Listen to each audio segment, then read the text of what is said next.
আসসালামু আলাইকুম রহমতুল্লাহ। আপনারা হয়তো অনেকেই জানেন ট্রেনিং প্রাপ্ত কিছু কুকুর আছে যেগুলো গন্ধ শুকে অবজেক্ট শনাক্ত করতে পারে, কিন্তু মানুষ কুকুরের মতো এসব অবজেক্ট শনাক্ত করতে পারে না, যদিও ট্রেনিং দেওয়া হয়। কারণ কি? এর পেছনের মূল কারণটা আসলে কি? এর কারণটা হলো মানুষের ঘ্রাণ গ্রহণকারী কোষ আছে 5 থেকে 6 মিলিয়ন, অন্যদিকে কুকুরের ঘ্রাণ গ্রহণকারী কোষ আছে প্রায় 300 মিলিয়ন।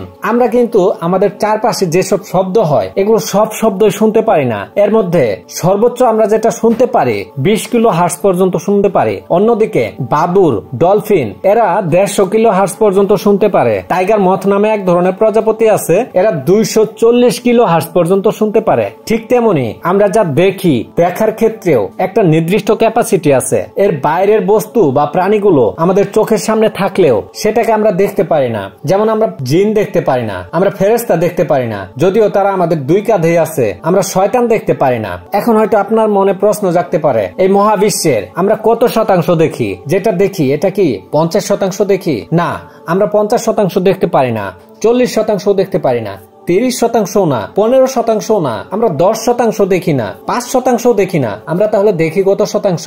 মাত্র 4%। বাকি 96% আমরা দেখতে পারি না। এই 96%-এর মধ্যে 27% আছে ডার্ক ম্যাটার, যার কাজ হলো গ্যালাক্সি গুলোকে বাঁধা। 69% হলো ডার্ক এনার্জি, যার কাজ হলো মহাবিশ্বটাকে প্রসারিত করা। এটা সম্পর্কে কোরআনের 51 নং সূরার 47 নং আয়াতে উল্লেখ করা হয়েছে। প্রসারিত হওয়ার ব্যাপারটা একটা উদাহরণের সাহায্যে আমরা সহজেই বুঝতে পারি। ম্যাজিক বলতো আমরা অনেকেই চিনি। এটা পানিতে দেওয়ার পূর্বে সরিষার দানার মতো থাকে, কিন্তু পানিতে দেওয়ার পরই আস্তে আস্তে এটা বড় হতে থাকে। ঠিক তেমনি এই মহাবিশ্বটাও প্রতিনিয়তই প্রসারিত হচ্ছে, এবং এটা প্রতি সেকেন্ডে প্রায় 10 লক্ষ কিলোমিটার প্রসারিত হচ্ছে।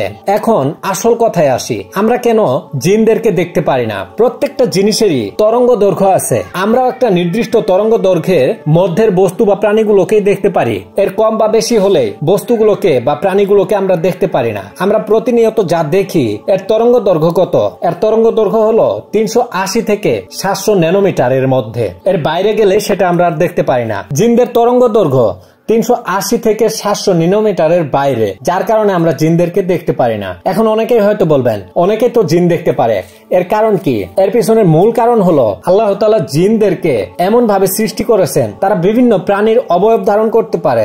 জিনরা যদি 380 থেকে 700 ন্যানোমিটারের তরঙ্গ দৈর্ঘ্যের মধ্যের কোনো প্রাণীর অবয়ব ধারণ করে, সেক্ষেত্রে তাকে মানুষরা দেখতে পারে। সরাসরি জিনদের অবয়বে মানুষের পক্ষে দেখা সম্ভব নয়।